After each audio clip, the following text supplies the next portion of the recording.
코로나19 사태가 전 세계적으로 확산이 되면서 3월 11일 WHO는 팬데믹을 선언을 했습니다. 오늘 4월 29일 현재 전 세계적으로 300만이 넘는 확진자를 양산해내고 있고 사망자 수는 21만 명을 넘기고 있습니다. 중국의 상황이 안정이 되면서 경영 재개를 위한 노력들이 많이 이어지고 있습니다. 오늘은 한국 상해를 중심으로 비상경제대책준비위를 구성하고 계시는 한국상해 손우공연 수석 부회장님을 모시고 경제대책위원회 발족에 관한 내용들을 살펴보도록 하겠습니다. 민간합동 비상대책위 박상민입니다. 경제수석 부회장인 선우공연입니다. 네, 안녕하십니까. 안녕하세요. 네. 지난주 4월 24일이었죠. 네. 상해 총영사관 주제로 상해에 있는 공기업들 그리고 각 협회 그리고 저희 비상대책위를 비롯한 한국상해가 같이 회의를 진행했다고 들었는데요. 네네. 예. 그 회의 내용에 대해서 간략하게 한번 소개를 해주시죠. 크게 이제 세 가지 세션으로 진행이 되었고요. 첫 번째로는 이제 코로나19 방역 활동에 대한 평가. 두 번째로는 코로나19 경제 위기에 대한 대응. 그리고 마지막으로는 거기 참석하신 분들의 자유 토론을 하는 식으로 진행이 됐었습니다. 영사관 주재 점검 회의에서 굉장히 중요한 통계 자료가 발표가 되었다. 그렇게 네네. 알고 있는데 내용도 같이 한번 소개해 주시죠. 코로나19로 인한 한인 기업의 영향 실태 조사를 실시를 하였습니다. 200개가 넘는 기업이 설문에 참여했다 그렇게 네, 맞습니다. 알고 있는데요. 네네. 첫 번째 저희가 드렸던 질문은 코로나19로 인해 입은 경영상의 타격은 어느 정도입니까? 해서 결과로 보면은 매우 심각이 53.5%, 심각이 32%, 보통이 13.5%, 없음이 1%였고요. 그래서 매우 심각과 심각을 합친다 그러면은 85%에 육박하는 그런 결과를 얻었습니다. 두 번째 질문으로는 그러면 사업을 청산할 생각이 있으십니까?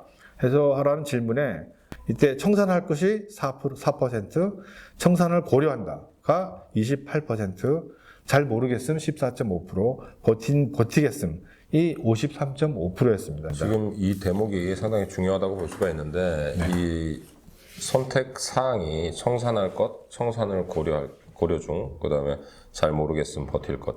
사실은 잘 모르겠다는 부분은 아직 상황에 대해서 판단을 정확히 못하겠다라는 얘기지 않습니까? 그렇죠. 상황에 따라서는 청산할 수 있다라고 이렇게 볼 수가 있는 부분이고, 그렇게 버틸 것이라는 마지막 문항에 대해서도 마찬가지로 지금 상황을 버틸 수밖에 없는 입장에 있는 기업들도 분명히 있을 것이다라는 맞습니다. 측면에서는 이 네 가지 모두 다 청산이 어느 정도 베이스에 깔려있다고 볼 수 있죠. 그런 내용이라고 볼 수 있다는 점에서 굉장히 심각한 부분이고요.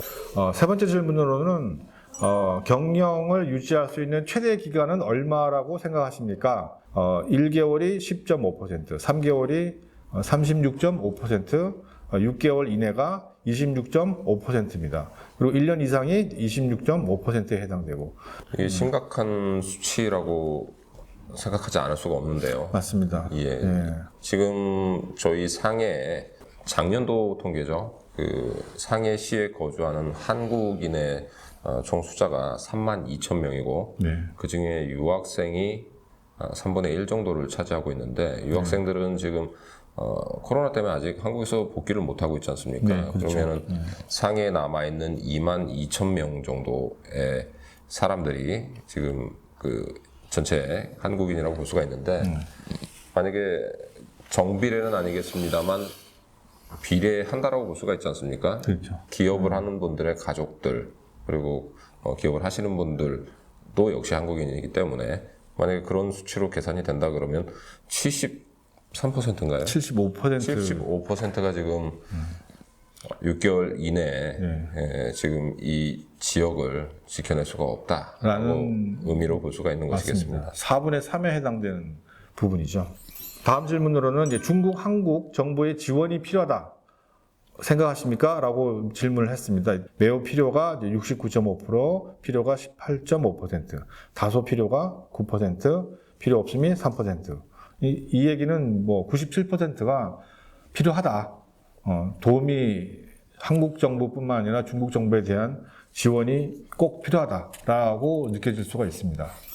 그 다음 질문을 보시면요. 중국의 어떤 정부기관의 도움이 필요하다고 생각하십니까? 세무국이 31.5%, 그다음에 상무부가 20.5%, 그다음에 공상국이 18%, 외상투자국이 15%에 해당되었습니다. 지금 세무국이 31%로 가장 많은 응답을 받았는데 뭐 다른 상무부나 또 외상투자국, 그다음에 공상국의 수치도 고르게 나온 것으로 봐서 전방위적으로 중국 정부의 지원이 필요하다. 그렇죠. 이렇게 이해하면 좋을 것 같습니다. 예, 맞습니다. 다음 질문으로는 한국의 어떤 정부기관의 도움이 필요하다고 생각하십니까? 라는 질문에 압도적으로 제일 많은 부분이 이제 외교부 51.5%가 나왔습니다. 다음으로는 중기부 19.5%, 그 다음에 산자부 13.5%, 그 다음에 기재부 8%의 결과가 나왔습니다. 이 경우를 볼 경우에는 제 개인적으로는 이제 이 질문에 응답하신 분이 외교부를 통해서 중국에 있는 다른 단체나 중국 지방정부나 그런 경우에 이제 거기에 대한 교섭이라든가 그 소통에 대한 절실함도 있었을 테고요. 그리고 특히나 지금은 한국에서 지금 못 들어와 계시는 그 기업인들도 많이 있기 때문에 그거에 대한 도움이 절실해서 좀 이런 선택을 하지 않으셨나라는 생각도 듭니다. 어떻게 보십니까? 외교부의 수치가 51.5%라고 하는 부분은 네. 아무래도 중국 쪽에서의 어떤 지원 여부는 국가적으로 풀어야 되는 부분이기 때문에 네네. 한국 정부가 그 중국 정부에 정식으로 건의나 뭐 개선 요청을 하는 그런 희망을 하고 있다. 그런 형태의 그렇죠. 지원이 필요하다라는 네, 그렇죠. 측면에서 외교부를 가장 많이 선택들을 하신 게 아닌가 이렇게 보면 좋을 것 같습니다. 7번째 질문으로는 상해 주제, 한국 정부기관, 공기업 중 어떤 곳에 도움이 필요하십니까? 압도적인 포션으로는 총영사관이 이제 54%가 나왔고요. 그다음에 코트라 13.5%, 무역협회 12%, 그다음에 각 지역 대표처 9%, 그리고 AT 3% 이런 순서로 나왔습니다. 아무래도 뭐 앞에 질문과 같은 맥락의 해석이 필요하지 않을까 싶습니다. 제 생각에는 그 상해 총영사관은 그 외교의 그 최전방에 있는 한국 기관이기 때문에 지역 정부와의 협상, 그다음에 지역 내의 한국 기업들에 대한 지원을 중국 상해 정부에 직접적으로 할 수 있는 위치에 있기 때문에 선택을 가장 많이 하신 게 아닌가 이렇게 이해하면 좋을 것 같습니다. 네, 알겠습니다. 다음으로 넘어가겠습니다. 상해 주제 민간 단체 중 도움을 주어야 한다고 생각하는 단체는 어디인가? 한국상해 한국인회가 45.5%를 차지하였습니다. 그 다음으로는 기업협의회 15.5%, 한식협회 10.5%, 금융단 8.5%, 그다음에 물류협회가 이제 6%이 정도의 순으로 나타났습니다. 교민과 교민 기업들의 입장에서는 한국상해 한국인회가 교민과 교민 단체 그리고 교민 기업을 대표하는 그런 역할을 하고 있다라는 판단이 이 선택에 영향을 준 것으로 보면 좋을 것 같습니다. 9번째 질문으로 정부의 지원 중 필요한 사항은 무엇입니까? 그 가장 많은 포션은 긴급 자금 지원이 되겠습니다. 53.5%고요. 규제 완화가 18%, 세제 지원이 14.5%, 고용 지원이 5% 나왔습니다.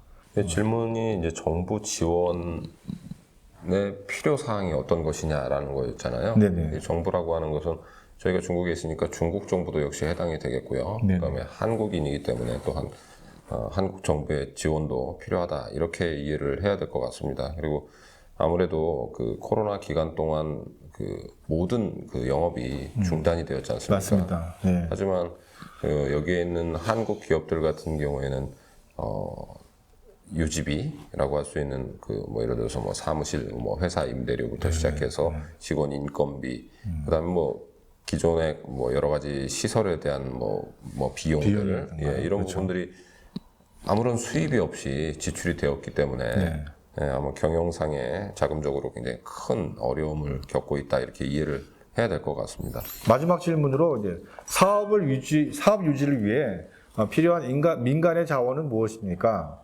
이때 가장 많은 포션은 판매 영업처 발굴. 이건 당연한 얘기긴 하겠지만 이게 40%를 차지했고요. 두 번째로 이제 중국 관공서와의 소통. 그 다음으로는 이제 기타는 차지해 두더라도 유망 신사업 제시 뭐 그런 결과가 나왔습니다. 민간의 지원에 대한 질문을 그 대부분이 판매 영업처 발굴에 선택을 해주셨는데 이 부분은 아무래도 지금 모든 그 산업들이 정상적으로 가동이 되지 않고 있지 않습니까? 그 중국 내에서도 뭐 지금 현재도 마찬가지로 출장을 가기도 쉽지가 않고, 그렇죠. 그다음에 뭐 외지에 있는 또 해외에 있는 바이어들을 관리할 수 있는 뭐 왕래 자체가 불허한 상황이기 때문에 결과적으로는 이런 부분들을 그 대체할 수 있는 방법들을 제시를 해줘야 된다라는 측면에서 아마 판매 영업처 발굴에 가장 많은 분들이 선택을 해주신 게 아닌가 그렇게 이해하면 좋을 것 같습니다. 훨씬 더 이해가 잘 됩니다. 그리고 마지막으로 이제 그러면은 정부와 기관, 단체 하시고 싶은 말씀은 무엇입니까? 딱 먼저 눈에 들어오는 코멘트가 이제 교민도 국민이다라고 써주신 분, 그다음에 재외국민 지원은 양국 모두에서 제외가 된다. 이제 그런 말씀하셨고요. 어떤 분은 수입이 없는데 월세는 어떻게 해요? 라고 하시는 분도 계셨고요. 여러 가지 그 코멘트를 많이 다셨고요. 이런 걸 보면서 저희가 이거는 정말 그냥 넘어갈 수 없는 정말 심각한 상황이라는 생각을 참 절실하게 느꼈습니다. 2부에서는 교민들이 가지고 있는 니즈를 과연 이 상해 내에서 어떤 형태로 해석하고 풀어낼 수 있는지를 논의하는 시간을 갖도록 하겠습니다.